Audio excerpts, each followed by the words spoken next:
Que a paz do Senhor esteja no coração de cada um dos meus amados e queridos irmãos e irmãs.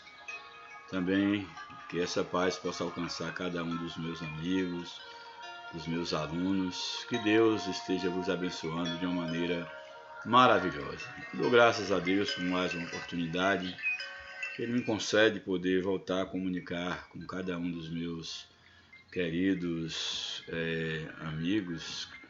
E dessa feita, eu quero estar aí trazendo o comentário de mais uma das nossas lições da CPAD, desse terceiro trimestre, lições de adulto, aí do ano de 2022. Hoje nós temos a lição de número 6, de 7 de agosto de 2022.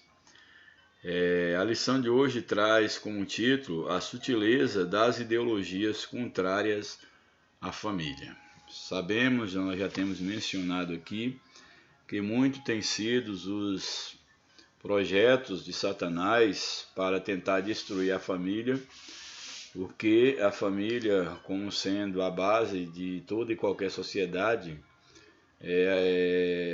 tendo a destruição da família, alcançando esse intento, o nosso inimigo, inimigo da nossa alma, ele conseguirá destruir a sociedade. Portanto, é uma lição muito importante, é uma lição que não perde a sua serventia, é uma lição sempre atual.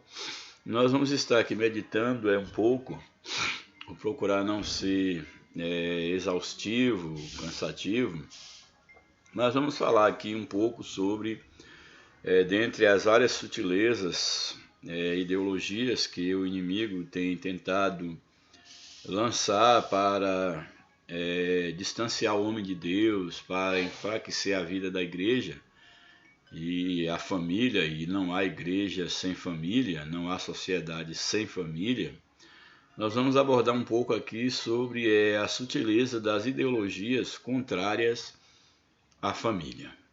E é importante nós observarmos que a ideologia, quando ela passa a fazer parte de uma sociedade, essa sociedade dominada por uma ideologia predominante, ela acaba sendo influenciada a pensar e agir como se aquela ideia fosse dela, se aquela ideia fosse pertencente a todos, quando na verdade toda ideologia ela surge de um grupo e ela está a serviço de algum grupo.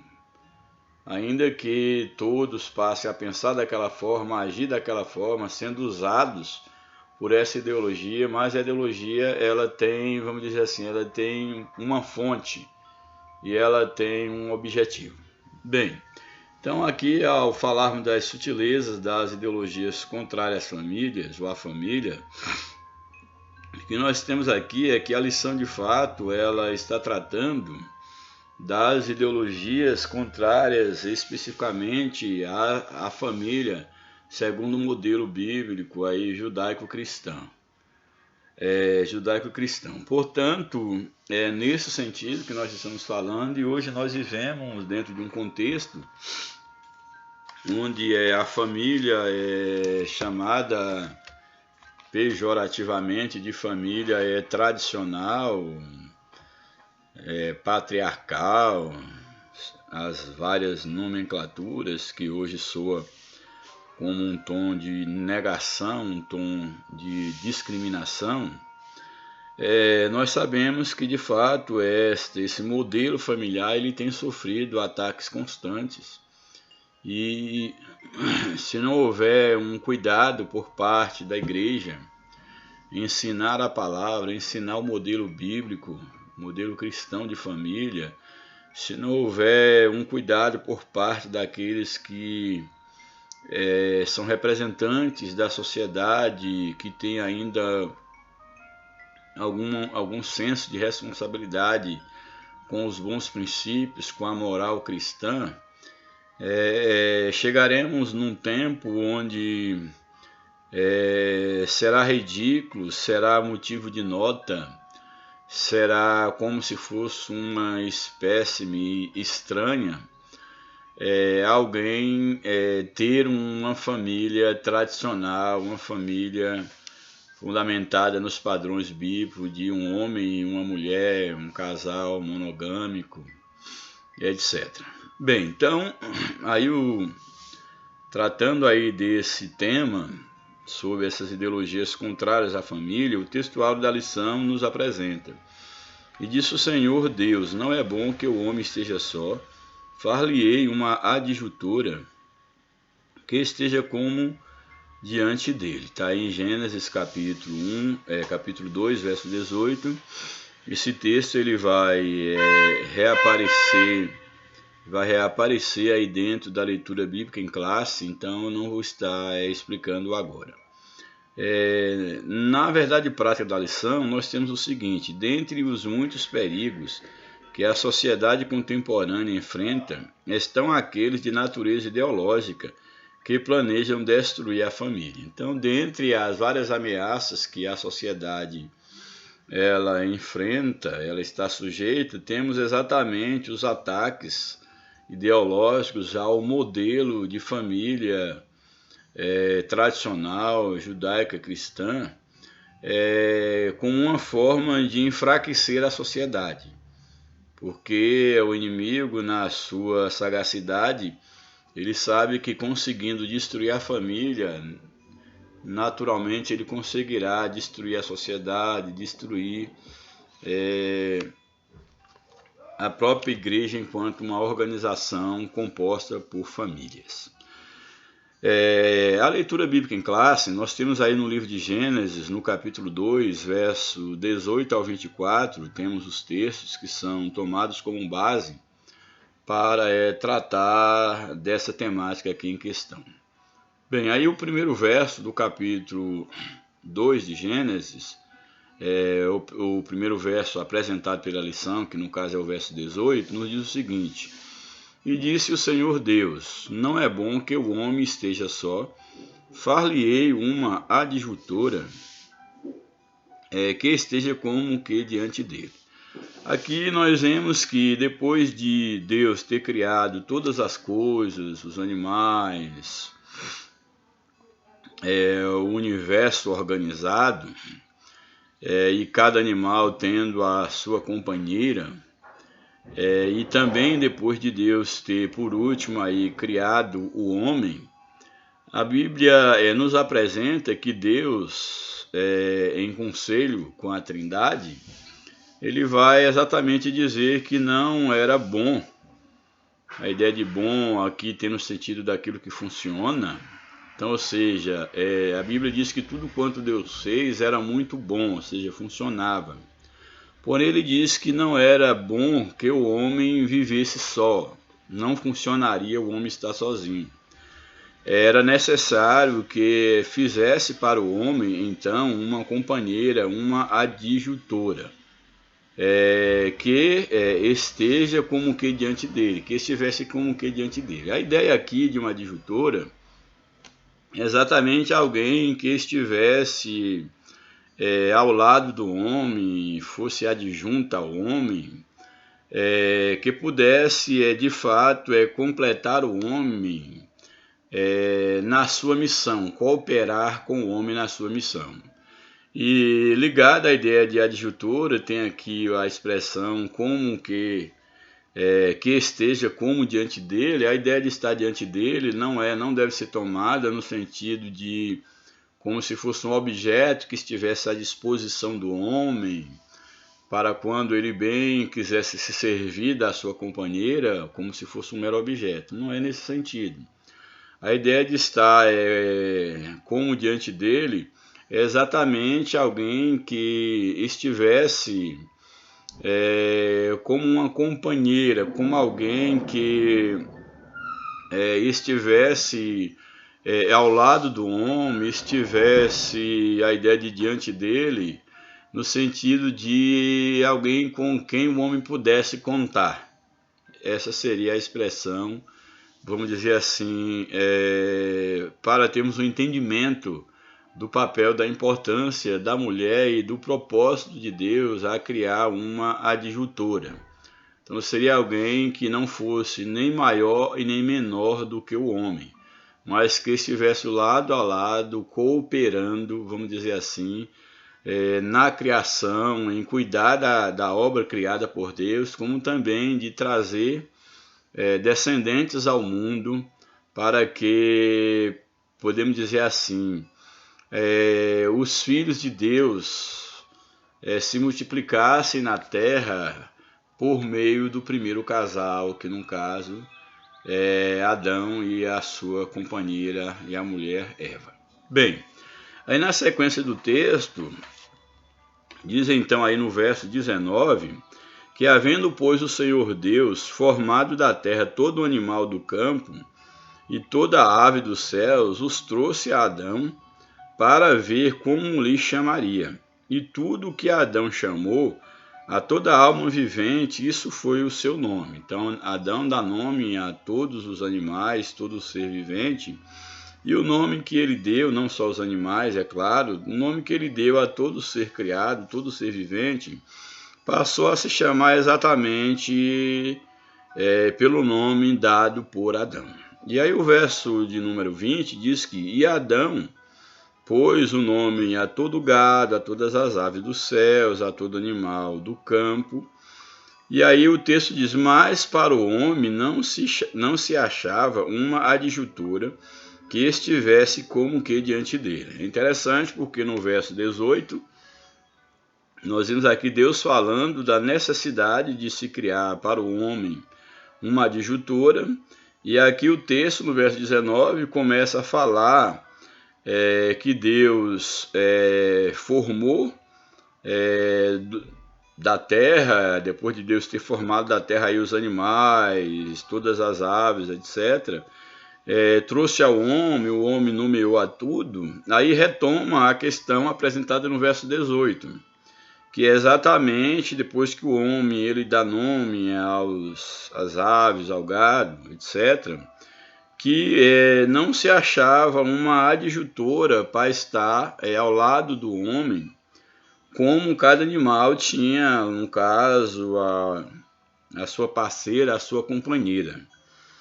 E então aqui o texto ele vai no verso 21 mostrar exatamente a história da criação dessa adjutora que é a mulher.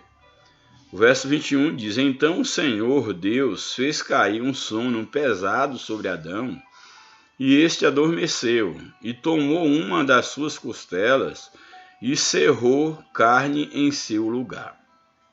Bem, aqui nós temos história conhecida, muito aí de todos, independente de serem leitores da Bíblia ou não, a história da criação da mulher, e alguns vê isso como sendo algo até hilário, tirar uma costela do homem e fazer a mulher, e aí muitos veem isso como uma fragilidade daí da teoria, que eles chamam de teoria da criação.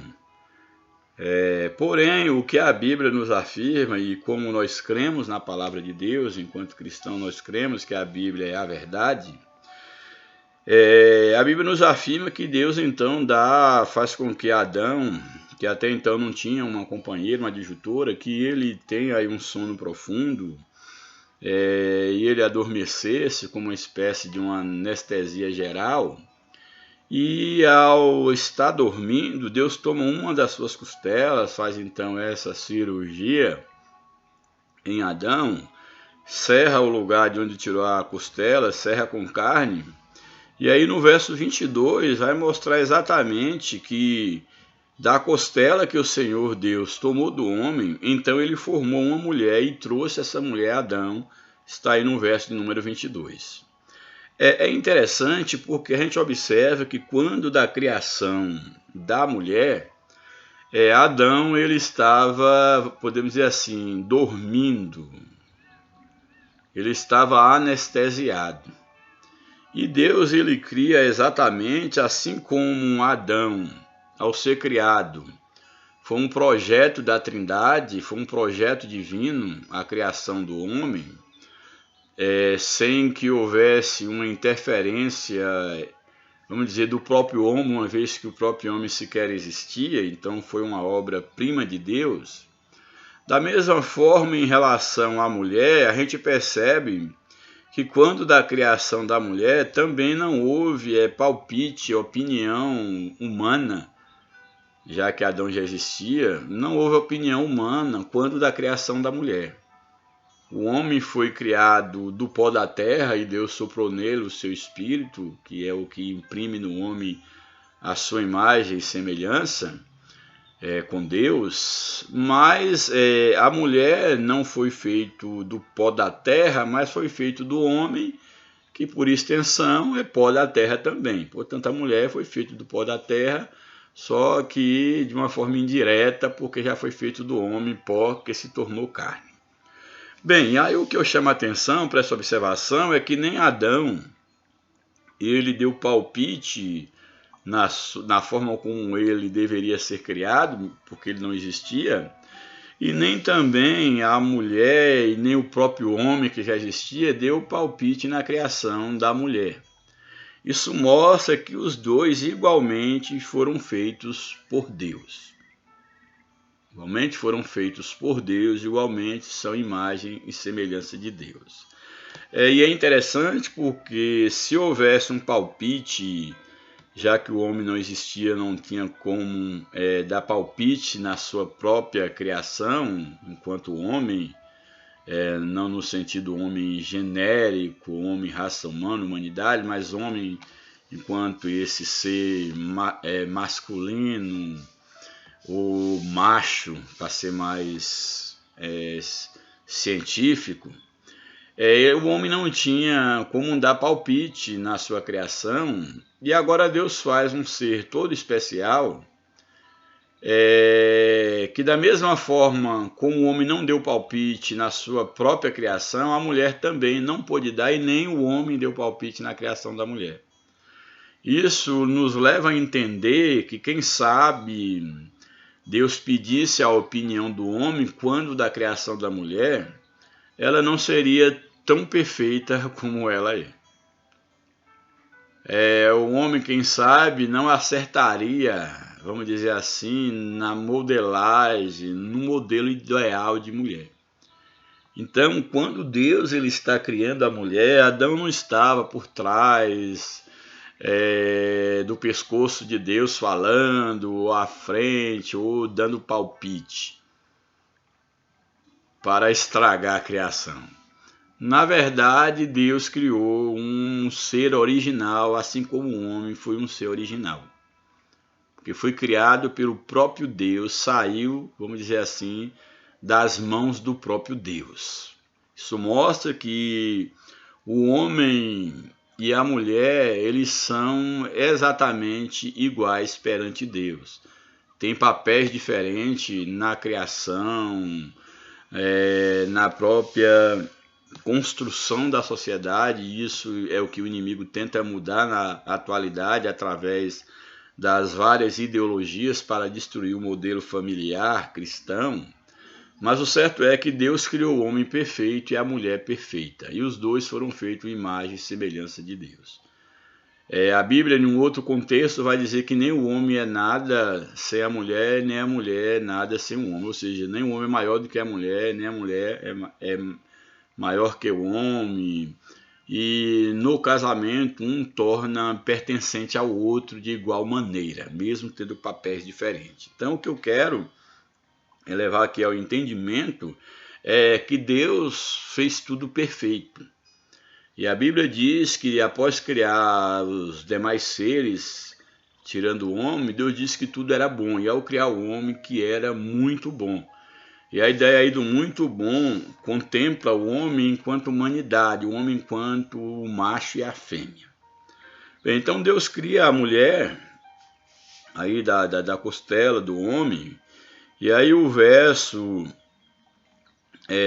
de número 22 diz: E da costela que o Senhor Deus tomou do homem, formou uma mulher e trouxe a Adão. Apresentou essa mulher a Adão.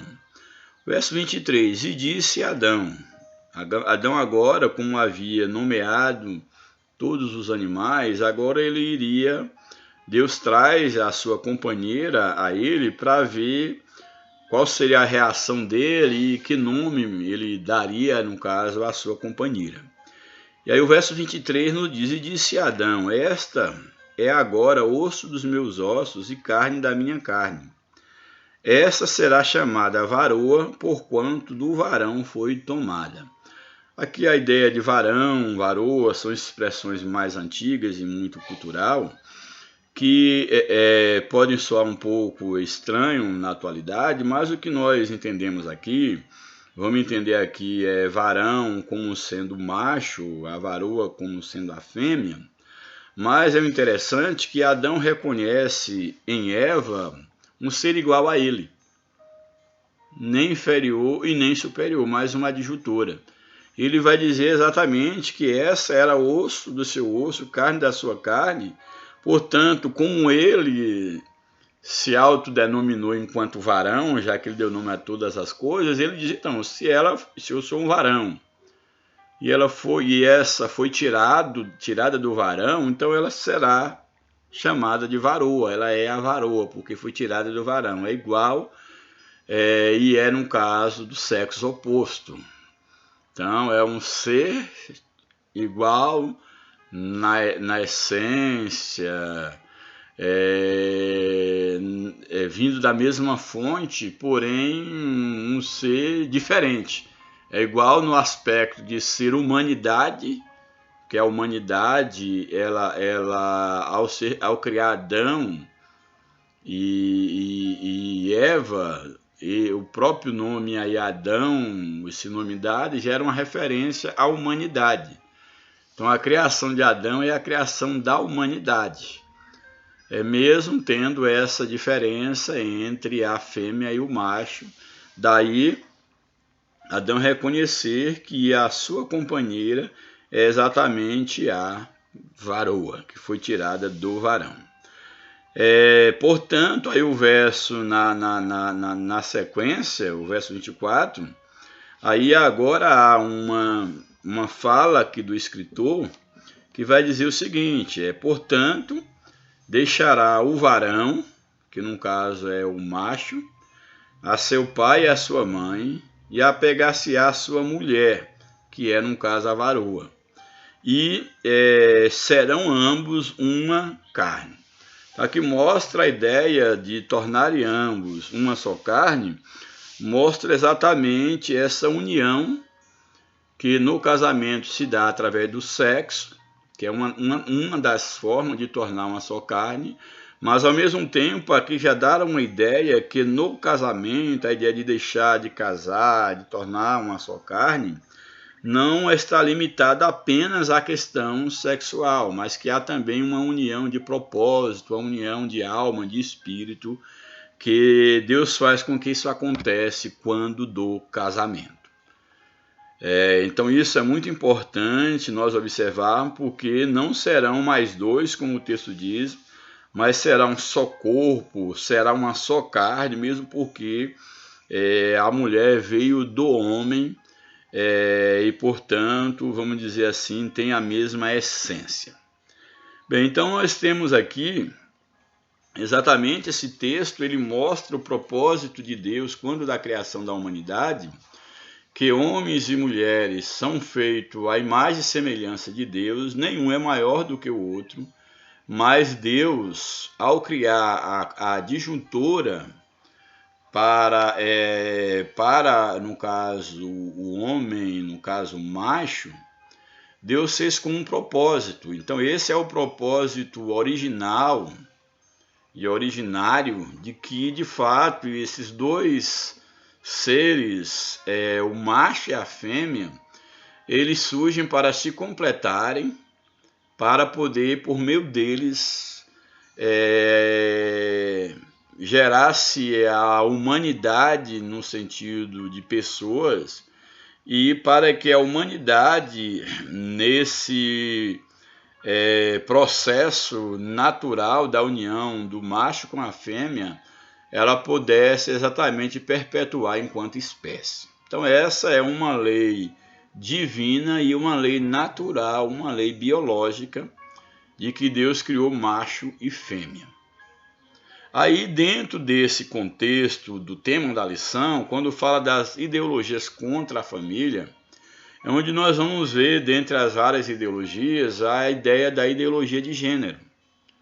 E é interessante nós observar, por quê? Porque a sagacidade daqueles que defendem a ideologia de gênero, a questão do sexo não binário, do não binário, vai partir de um conceito que dentro dos estudos gramaticais é um conceito meramente gramatical, a ideia de gênero, porque dentro dos estudos gramaticais, gênero em si não tem nada a ver com sexo. Gênero é uma coisa e sexo é outra coisa. Então, por exemplo, eu posso dizer que, por exemplo, um gato é do gênero masculino e, no caso, uma gata é do gênero feminino. Mas eu posso dizer que o lápis é do gênero masculino e uma caneta é do gênero feminino. Então, se eu não posso ligar a questão de gênero à questão do sexo, porque eu posso falar de um gato e de uma gata tendo sexo, mas não posso falar de um lápis e uma caneta tendo sexo, porque essa é uma questão gramatical, uma questão de conceito, uma questão de gênero. Porém, a sutileza de Satanás e das ideologias de gênero é exatamente partir do princípio de que gênero não é sexo, não tem nada a ver com sexo, apesar de que nós falamos uma pessoa do gênero masculino e do gênero feminino, retratando a questão da identidade sexual, mas a gente sabe que gramaticalmente, a nível de conceito, gênero é apenas uma palavra, é apenas um conceito. Porém, eu não posso limitar a questão da diferença sexual, constitucional, do macho e da fêmea, porque isso é uma questão científica, isso é uma questão biológica, não é uma questão religiosa. Não é porque a religião ela defende essa bandeira e defende porque ela quer que seja assim, porque a Bíblia falou. Não, a questão é bem mais além. A questão é que na própria ciência não há um embasamento para defender que haja genes, cromossomos responsáveis para que alguém seja, num caso, um homossexual. Isso não tem base científica. Os genes lá, os cromossomos, o X, o Y, aquilo que há na mulher, aquilo que há no homem, há uma identidade genética no homem e na mulher que são diferentes. Então isso é uma questão biológica, isso é uma questão científica e que não se pode negar. Então qualquer cientista minimamente responsável, ele não pode admitir que se confunda gênero com sexo como se fosse uma mera conceituação. Não é isso, a questão é bem mais profunda do que isso. Bem, aí a lição vai abordar aí a temática, falando dessa sutileza das ideologias contra esse modelo familiar, e quando nós falamos aqui contrárias à família, nós somos família nesse aspecto, a família constituída da união entre o macho e a fêmea, não vou nem falar homem e mulher, que também isso dentro de um conceito gramatical são apenas conceitos, palavras.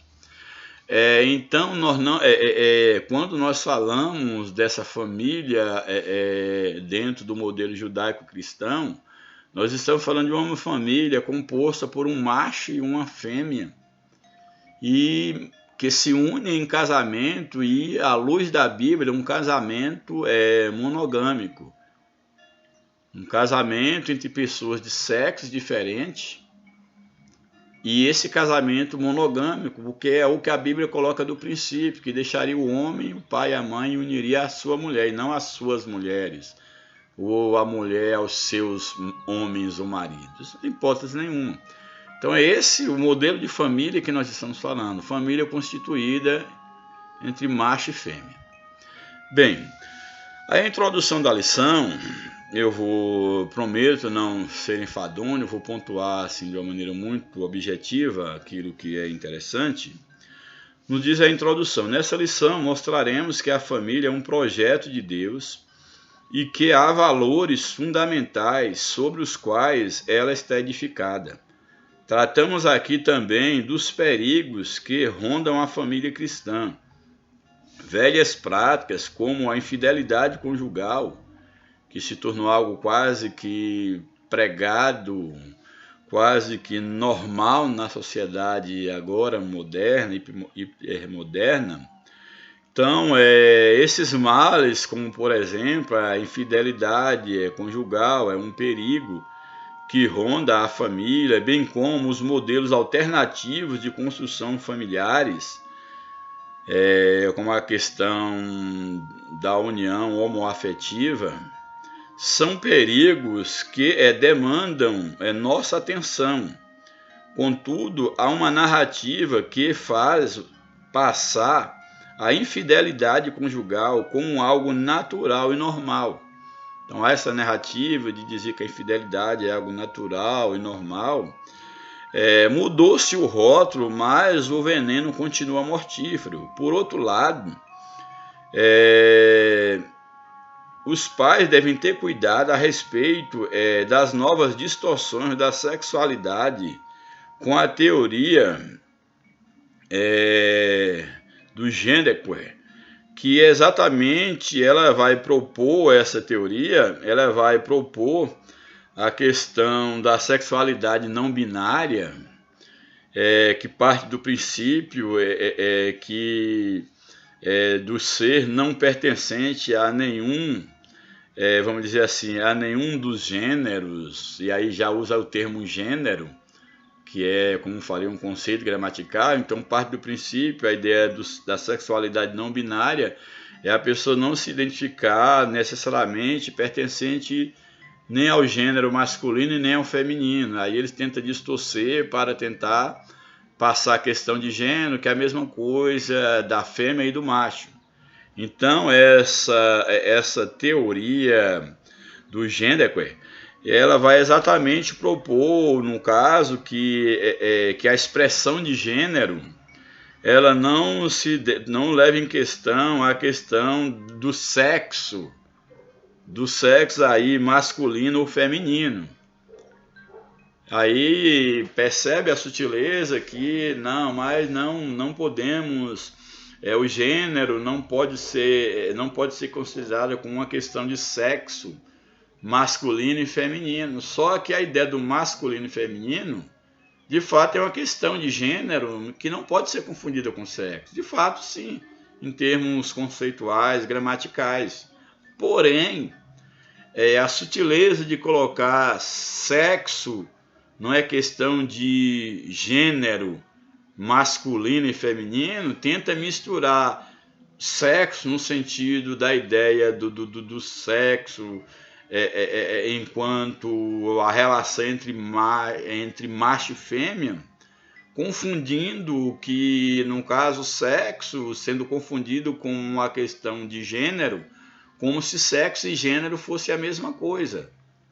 E aí tenta vender essa sutileza ideológica que gênero não se limita a uma questão de sexo masculino ou feminino. Mas quem diz que o masculino e o feminino é sexo? Ninguém. Ou pelo menos quem conhece a gramática, a gente sabe que a questão do masculino e feminino não é uma questão de sexo mesmo, não.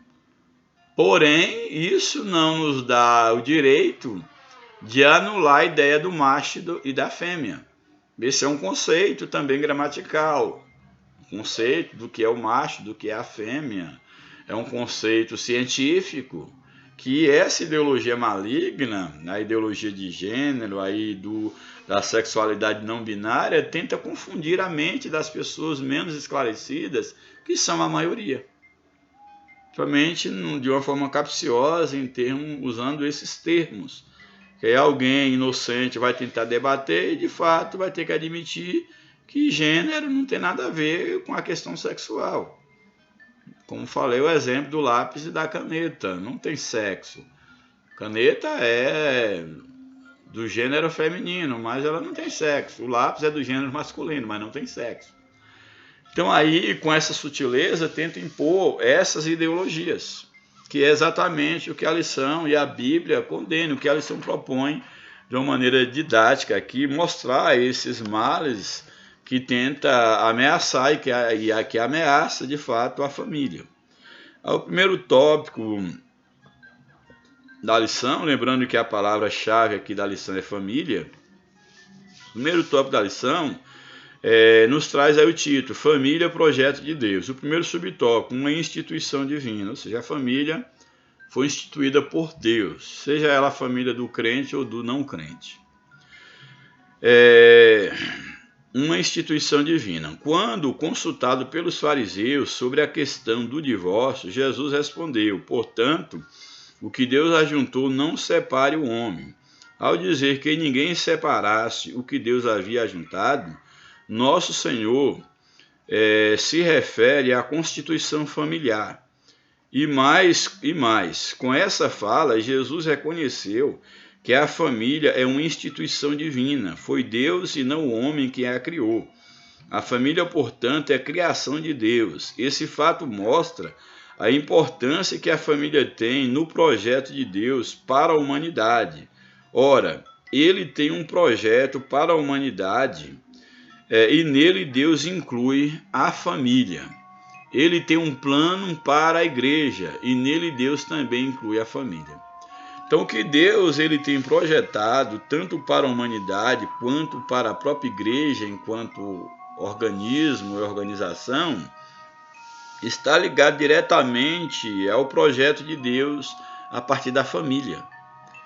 E aqui, quando o texto diz que o que Deus ajuntou não separe o homem, é porque por meio da união do homem, do macho e da fêmea, do homem com a sua esposa, a mulher, há uma consolidação divina, há uma união, há um elo divino no casamento, que de fato esse elo, Deus fez o casamento para que ele seja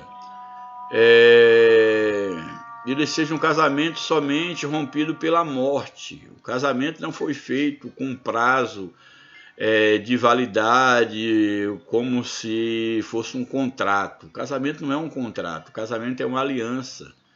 E Deus faz parte dessa aliança do casamento. Então, por isso que você deve reunir toda a sabedoria divina possível quando você se propõe no coração a ideia ou o desejo de formar uma família, de um casamento, que um casamento é uma coisa muito séria. O casamento é uma instituição divina. Tenha você conhecimento de Deus ou não, o casamento é uma instituição divina e deve se reunir toda a sabedoria divina possível e todo o conhecimento humano para que dê um passo. Você pode errar na escolha de um emprego, na escolha de uma profissão, de um curso superior, você abandona um curso, tenta fazer outro, abandona até você acertar. Mas o casamento não é essa opção de estar fazendo várias escolhas. Você tem que casar para viver, você tem que casar com a pessoa que de fato seja a sua adjutora, com a pessoa que de fato você está disposto a fazê-la feliz e vice-versa, e não necessariamente para ser feliz. Então o casamento é uma missão. E há aqueles que não estão preparados para essa missão. Então é necessário que nós entendamos que uma das maiores e mais difíceis e grandiosas responsabilidades que o homem e a mulher assumem diante de Deus é exatamente a constituição de uma família. E aí o texto vai dizer que na união conjugal Deus está unindo. E aí vem aquilo que eu falei da união por meio dos cegos, a união de alma, etc. E que não deve o homem separar, porque não está no propósito de Deus a separação, o divórcio não está nos planos de Deus. Mesmo a separação por causa da infidelidade conjugal, que é que nós vimos no próprio Novo Testamento, dando-se a permissão desse tipo de separação por infidelidade conjugal, quando o marido descrente decide se afastar da esposa ou vice-versa. Mas mesmo nesses casos, se houver a possibilidade do perdão, é o recomendável, porque de fato o casamento é feito para durar até que a morte os separe. E na sequência temos o subtópico 2, que nos apresenta a célula máter da sociedade. No contexto social, a família é a primeira instituição a ser estabelecida dentro do contexto social. A família é exatamente a primeira instituição a ser estabelecida. Por que a família é a primeira a ser estabelecida dentro de um contexto da criação, da formação de uma sociedade? Exatamente porque a família é a célula mãe, máter da sociedade. E aqui o texto vai dizer que, no caso, a família, enquanto a célula máter, ela é a base da sociedade. A família é a base da sociedade, portanto, não poderia haver sociedade ou vida social sem a existência da família. Esse fato é de importância para interpretar corretamente qualquer fenômeno social. Não há como estudar qualquer fenômeno social tentando dissociá-lo da família. Hoje, o grande mal da sociedade moderna é porque tenta estudar a economia, tenta estudar a educação, tenta estudar a segurança, tenta estudar tudo aquilo que diz respeito à sociedade, tentando desligá-los, esses temas, desligá-los da família. Tudo que nós fazemos na sociedade deve ter como um fim primário e último a família. Porque não existe sociedade sem família. Não se pode entender os fenômenos sociais destruindo exatamente a base da sociedade, que são exatamente a família. São as famílias, os indivíduos que, por sua vez, só existem, só faz sentido da perpetuação da própria espécie por meio da preservação dessa família composta por macho e fêmea, por homem e mulher, que por sua vez terão seus filhos. Caso, é claro, uma família um casal que não consegue ter filhos, eles não deixam de ser família. Sim, é uma família também. Porém, numa família que eu diria o quê? É uma família incompleta em que aspecto? Porque o próprio marido, a própria mulher, eles vão sentir a falta de não ter um filho. A não ser por uma questão de um orgulho, de um egoísmo, um casal não pensar na felicidade, na grande responsabilidade de ter filhos. Ora, se por um motivo de doença, de infertilidade, ou do homem ou da mulher, aí é uma outra questão. Aí tem as vias da adoção, etc. Mas o certo é que a família é a base para toda a sociedade. Não se pode entender nenhum fenômeno social tentando destruir, negar a família. Então nós percebemos o quê? Que hoje a sociedade ela está de ponta cabeça porque os estudiosos, os pretensos estudiosos, sábios deste mundo tentam criar meios, mecanismos para destruir a identidade da família e separando os fenômenos sociais, querendo entender, consertar a sociedade, querendo fazer uma sociedade diferente, entender as causas, as mazelas da sociedade, ignorando a família. E a família, segundo o modelo cristão, segundo o propósito do Deus, Criador de todas as coisas, louvado seja o nome do Senhor. Não há dúvida de que a desagregação da família moderna está no topo dos principais problemas sociais, ora presenciados. Aí nos traz essa afirmação comentarista. No tópico 2, fundamentos da família cristã, o primeiro subtópico, o casamento monogâmico e heterossexual, ou seja, o casamento de apenas um homem com uma mulher e, é claro, entre duas pessoas e heterossexual de sexos diferentes, no caso o macho e a fêmea. No contexto do Novo Testamento, o casamento é monogâmico, isto é, o indivíduo só pode ter um cônjuge. A poligamia era muito praticada no mundo antigo, inclusive no contexto do Antigo Testamento. Contudo, no Novo Testamento, o princípio da monogamia não era apenas ensinado, mas sobretudo exigido. Lá, quando era da escolha dos obreiros, por exemplo, o diácono, o bispo, o presbítero ou pastor tinham que ser marido de uma só mulher. Era um dos requisitos.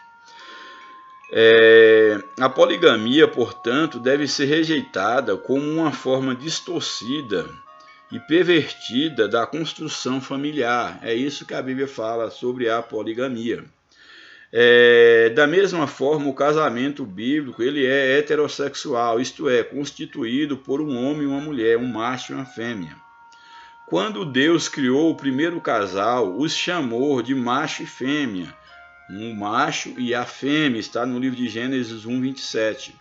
Por isso Jesus disse que Deus criou homem e mulher. Isso mostra que o gênero é baseado no sexo biológico.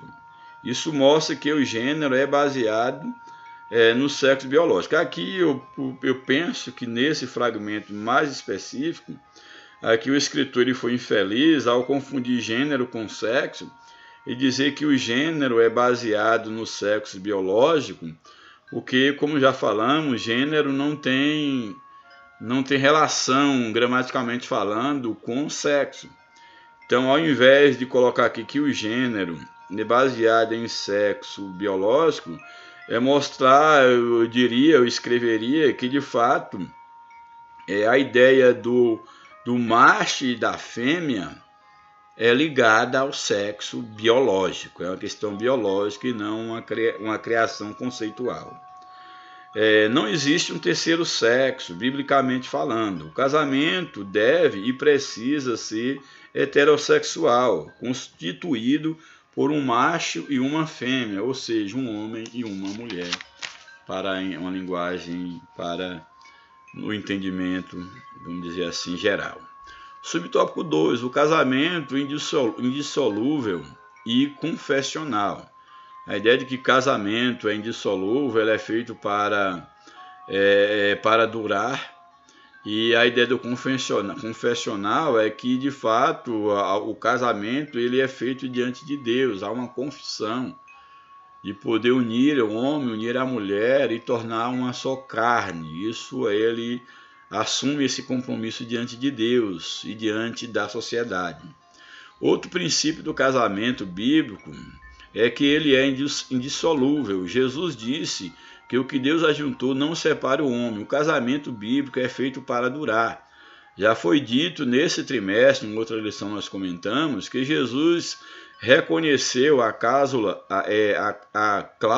de exceção em relação à não duração do casamento, que seria o adultério, como um acontecimento que pode pôr fim no casamento. Nesse caso, há ainda a possibilidade do perdão por parte do cônjuge traído, o que faz com que o casamento não seja dissolvido. Aquilo que eu falei, se cabe o perdão, é melhor e é biblicamente correto você lutar pela restauração de um casamento do que descartar um e entrar num novo casamento, que é o que infelizmente as pessoas preferem fazer na atualidade. Há também ainda uma outra questão da dissolução do casamento, que é a questão do abandono por parte do não crente, que não teme a Deus. Se ele quer abandonar, o que a esposa pode fazer, ou o que o esposo pode fazer se a mulher quer abandoná-lo por causa da sua fé. Que segundo o apóstolo Paulo, deixará o cônjuge, no caso abandonado, não sujeito à servidão. Contudo, deve-se observar que essas são exceções e não regra.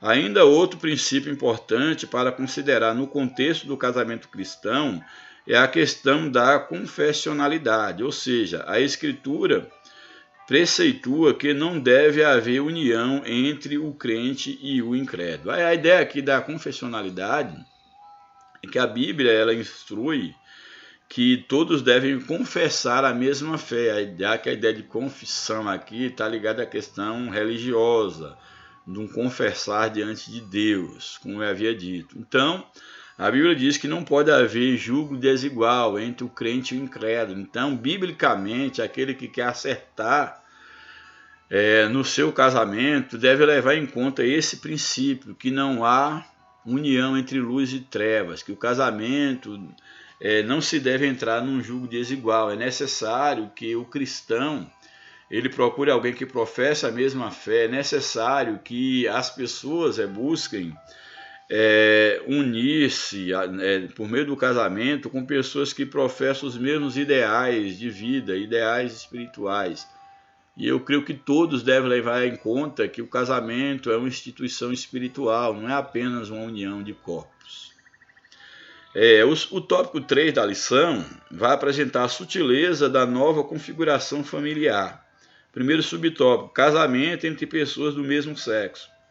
Em maio de 2011, o Supremo Tribunal Federal, o STF, reconheceu a união homoafetiva como um núcleo familiar, como qualquer outro. Então, aqui o Supremo Tribunal Federal, aí em 2011, vai reconhecer que a união entre, num caso, um homem e outro homem, uma mulher e outra mulher, essa união homoafetiva, que constitui um núcleo familiar como qualquer outro.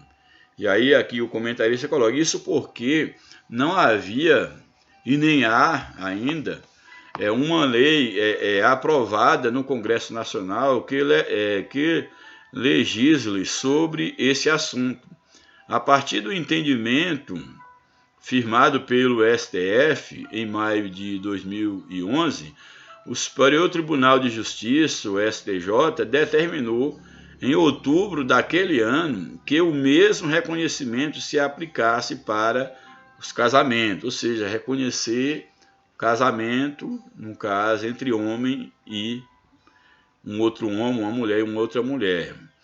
Para evitar a falta de reconhecimento nos cartórios, o Conselho Nacional de Justiça, o CNJ, publicou uma resolução em que regulamentava os trâmites e proibia os cartórios de recusar a celebração de casamento civil e a conversão da união estável em casamento entre pessoas do mesmo sexo. Então, deixa de ser uma mera união estável para serem de fato casados. E é um mal que tem engraçado no mundo. Repito, não estamos condenando as pessoas em si, mas é essa prática que é uma prática que vai de encontro aos ensinamentos da Bíblia, e isso nunca vai mudar à luz do verdadeiro Evangelho. Essa nova configuração familiar dada pela justiça brasileira provocou reações entre os cristãos, principalmente os evangélicos. Ora, entendemos que a família é formada por homem e mulher, conforme definida na Bíblia, e não entre duas pessoas do mesmo sexo, assim a Bíblia ensina e é taxativa. O próprio Jesus afirmou que no princípio Deus fez macho e fêmea, como está lá em Mateus no capítulo 19, o verso 4. Subtópico 2, a sexualidade não binária, aí é um subtópico dentro do tópico 3. Uma pessoa não binária, eu já comentei, mas vou ler aqui, uma pessoa não binária é aquela que não se percebe como pertencendo a um único gênero. Não, eu pertenço, nasci com a identidade. Aí eu sou do gênero masculino, e com todas aquelas observações que eu fiz, confundindo o gênero com sexo. Não, eu não sou só do gênero masculino, não sou apenas do gênero feminino. Então, as pessoas se percebem assim. Nesse aspecto, ela acredita que a expressão de gênero não se limita ao sexo masculino e feminino. Como já falei, gênero não tem nada a ver com sexo. Essa pessoa é o que nós vemos anteriormente, é o chamado o genderqueer. Assim, uma pessoa não binária pode achar que não é homem ou mulher. Nesse caso, teria uma ausência de gênero. Ou ainda, pode achar que é as duas coisas ao mesmo tempo.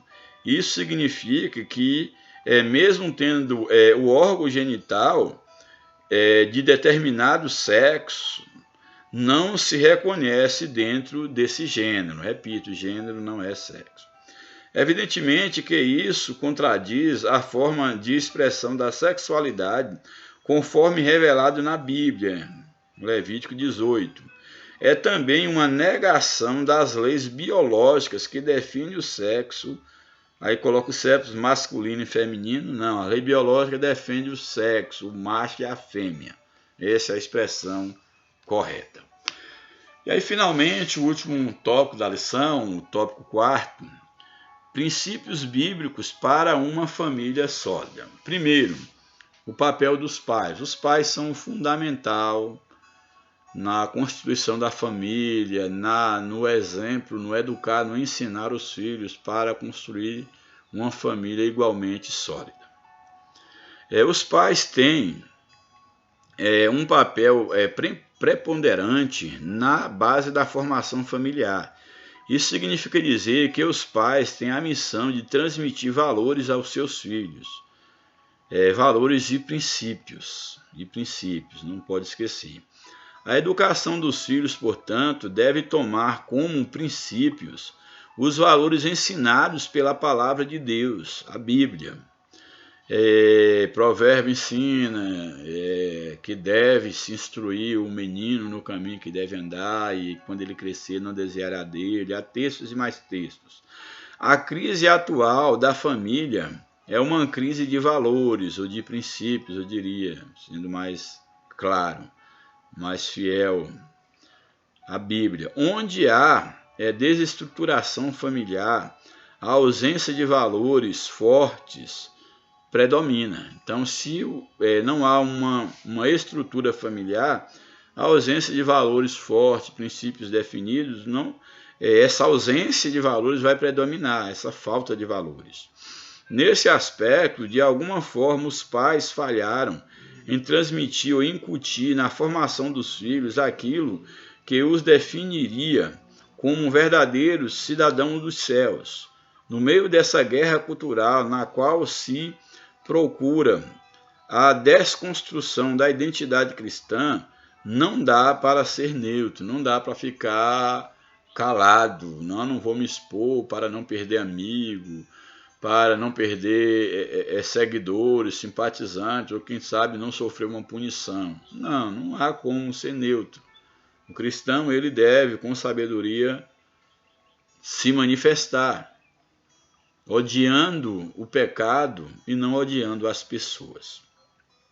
Todos os pais compromissados com a família e a sociedade na qual vivem têm o dever moral de dar a conhecer a seus filhos o que Deus estabeleceu como modelo para a família cristã. Então, você pai, você mãe, seja você cristão ou não, você tem um dever moral diante de Deus, de ensinar os seus filhos sobre o verdadeiro sentido da família. Qual o propósito de Deus para o macho e a fêmea, para a construção da família. O papel da igreja é o subtópico 2 e último. Alguém já disse que famílias fortes fazem igrejas fortes, é claro. Se as famílias forem fracas, as igrejas serão fracas. Se as famílias forem fracas, a sociedade será fraca. Contudo, o inverso também reflete a verdade. Igrejas fortes fazem famílias igualmente fortes. Aqui mostra o papel da igreja. Uma igreja forte, que preserva os ensinamentos, que ensina, que anda segundo a Bíblia, ela também contribui para o fortalecimento da família. E uma vez a família fortalecendo, a igreja também será igualmente fortalecida. Na verdade, a igreja que é uma extensão familiar bem mais ampla, já que é constituída de várias famílias, é uma entidade terapêutica. A igreja, que é essa extensão da família, é uma entidade terapêutica onde a família pode ser curada. É missão da igreja também curar a sociedade doente, uma vez que a família também, a mesma família que faz parte da igreja, faz parte da sociedade. E a igreja, enquanto seu aspecto visível, também é uma sociedade. Por outro lado, uma igreja doente, não acolhedora e distante da sociedade, não está cumprindo a missão para a qual foi chamada. É preciso atenção para isso. A igreja foi chamada para ser sal da terra e luz do mundo. Uma família cristã sadia tem na igreja uma forte base espiritual. A igreja faz parte de sua vida. Isso significa que uma família forte faz parte ativamente da igreja. É evidentemente que os filhos devem ser criados nesse contexto onde os valores cristãos são transmitidos. Louvado seja a Deus. E, por fim, a conclusão. Chegamos ao final de mais uma lição bíblica, vimos que a família está sob ataque. Desvios sutis procuram desconstruir o projeto da família tradicional. Velhas práticas como o adultério estão sendo vendidas para as famílias como normal e até mesmo necessário para turbinar o relacionamento. Um engodo do diabo, que o casal eles podem trocar de parceiros ou ter experiências fora do casamento para trazer novas experiências para dentro da relação. Isso é o laço do diabo, é um laço do diabo. Nesse contexto de desconstrução familiar, os pais devem, mais do que nunca, firmar e inculcar nos filhos os valores da fé que uma vez foi entregue aos santos. Ou seja, é responsabilidade dos pais ensinar os seus filhos, serem modelos para os seus filhos, porque serão os seus filhos que darão continuidade à sociedade, continuidade à espécie humana, continuidade à igreja.